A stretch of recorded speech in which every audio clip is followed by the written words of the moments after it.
Bismillahirrahmanirrahim. Assalamualaikum warahmatullahi wabarakatuh.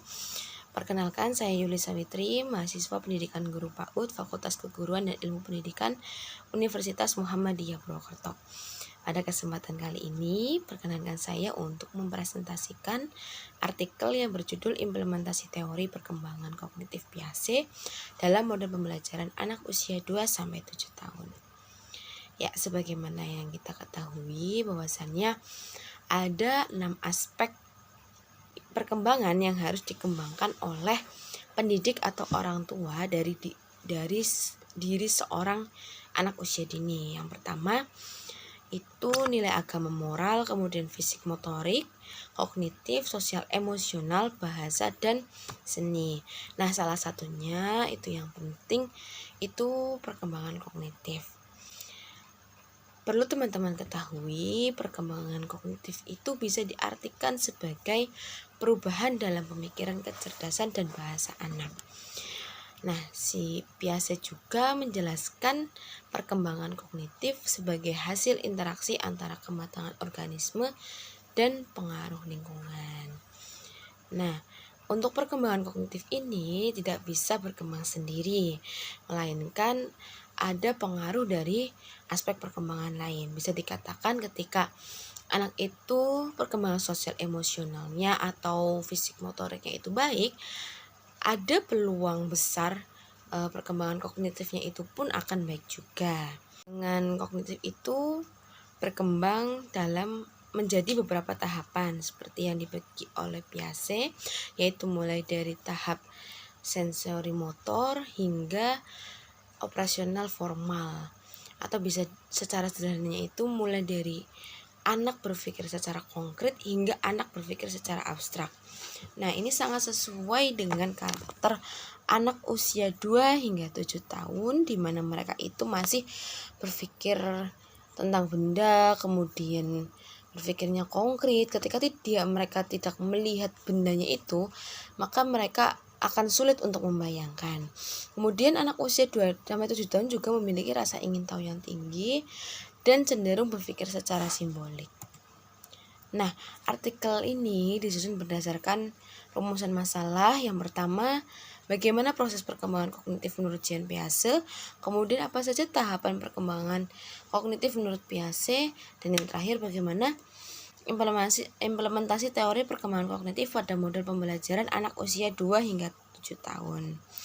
Nah, tujuan dari artikel ini yaitu kita bisa mengetahui proses perkembangan kognitif, kemudian tujuannya serta implementasinya dalam model pembelajaran anak usia 2 hingga 7 tahun.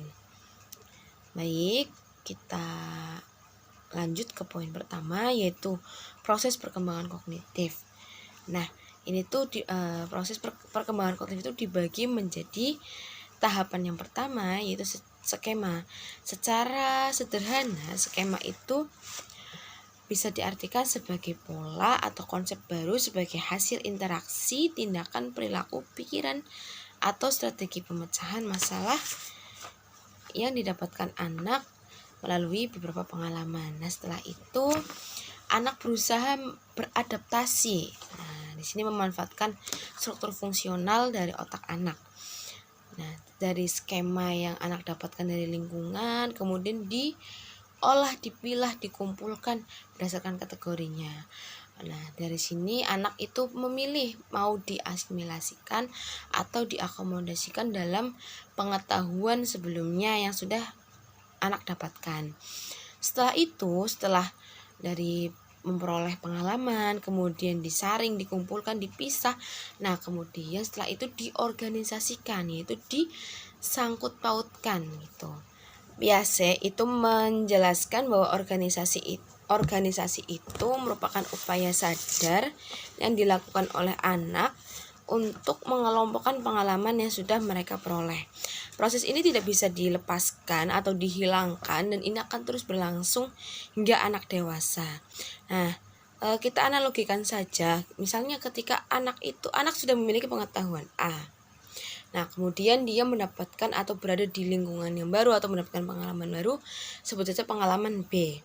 Nah, pengetahuan A atau kesimpulan yang dihasilkan dari proses sebelumnya ditambah dengan pengalaman baru yaitu B, menghasilkan C. Oh, ternyata pengalaman kemarin itu masih ada hubungannya dengan pengalaman hari ini.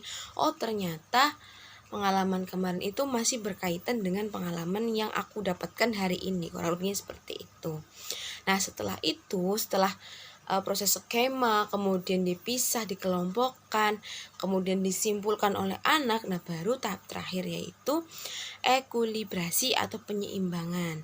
Nah, di sini kita langsung ke contohnya saja. Misalnya seorang anak yang biasanya mewarnai menggunakan pensil warna, nah sekarang dia mulai berlatih menggunakan krayon. Mungkin pada awalnya anak akan sedikit kebingungan karena dari segi bentuk saja sudah berbeda. Pensil warna itu panjang dan krayon hanya segini kan, pendek. Tapi lama-kelamaan karena si anak itu sudah memiliki pengetahuan cara menggunakan pensil warna yang baik dan benar, maka ia akan menerapkan hal yang sama pada krayon gitu. Jadi anak bisa mewarnai karena dia itu menyimpulkan atau mengasimilasikan, mensubstitusikan pengalaman baru ke dalam pengetahuan lama yang sudah diperoleh sebelumnya. Nah, kemudian poin yang kedua yaitu tahapan perkembangan, yaitu dimulai dari sensori motor, yaitu anak usia 0 sampai 2 tahun, tahap praoperasional usia 2 sampai 7 tahun, tahap operasional konkret usia 7 sampai 11 tahun, dan operasional formal usia 11 hingga dewasa. Nah, kemudian bagaimana sih implementasi teori perkembangan Piaget untuk pembelajaran anak usia 2 sampai 7 tahun? Yang pertama dan yang perlu diperhatikan oleh seorang pendidik yaitu selalu berusaha untuk menjawab pertanyaan yang diajukan anak. Walau anak itu bertanya, tandanya dia itu ingin tahu gitu. Anak aktif itu artinya dia cerdas, dia ingin tahu, dia ingin mendapatkan pengetahuan baru gitu. Nah, ketika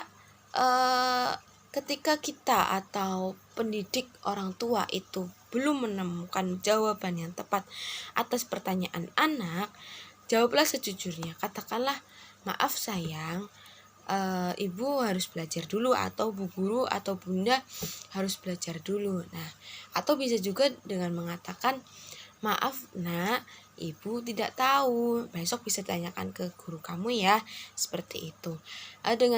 Dengan seperti itu kita tidak membunuh rasa ingin tahu anak gitu loh. Jadi jangan langsung ketika anak bertanya, jangan langsung menyimpulkan, tidak tahu lah dasarnya, mainan aja, ibu nggak tahu, udahlah jangan kebanyakan tanya. Nah, yang seperti itu justru akan merusak kecerdasan anak gitu loh. Jadi anak kayak merasa, lama-kelamaan anak akan merasa, aku malas tanya sama ibu karena ibu nggak mau jawab pertanyaanku. Pasti ibu nggak bisa, pasti ibu jawabnya nggak mau, pasti aku tanya ke ibu nggak mau jawab, seperti itu. Jadi sebisa mungkin walaupun kita tidak tahu jawabannya, usahakanlah untuk selalu menjawab pertanyaan anak. Kemudian yang kedua yaitu student based learning. Kemudian yang selanjutnya project based learning, dengan cara memberikan kesempatan anak untuk membuat suatu kreasi, misalnya membuat miniatur kebun raya menggunakan bahan-bahan loose part seperti batu, kemudian getepuk pisang, kardus, kemudian kayu dan sebagainya. Nah, yang selanjutnya yaitu pembelajaran STEAM berbasis loose part. Ini sesuai dengan perkembangan zaman yang sudah memasuki revolusi 4.0 dan era Society 5.0, di mana anak itu dituntut untuk memiliki pola pikir yang kritis, kemudian mampu memecahkan masalah, mampu berkolaborasi, dan memiliki daya kreativitas yang tinggi. Nah, dari apa yang sudah saya sampaikan sebelumnya, bisa disimpulkan yang pertama, Piaget menyatakan ada 4 proses perkembangan kognitif, yakni skema, adaptasi, organisasi, dan ekuilibrasi atau penyeimbangan. Tahap praoperasional terjadi pada rentang usia 2-7 tahun, di mana pada usia ini anak memiliki rasa ingin tahu yang tinggi. Selain itu, anak mulai mampu mengklasifikasikan benda dalam satu kriteria. Kemudian, pendidik dan orang tua hendaknya memberikan model pembelajaran yang mampu memfasilitasi perkembangan anak sesuai dengan tahapan praoperasionalnya. Mungkin itu saja yang bisa saya sampaikan, kurang lebihnya mohon maaf. Silakan bagi teman-teman yang memiliki pertanyaan bisa diajukan lewat WhatsApp atau di on class. Terima kasih. Wassalamualaikum warahmatullahi wabarakatuh.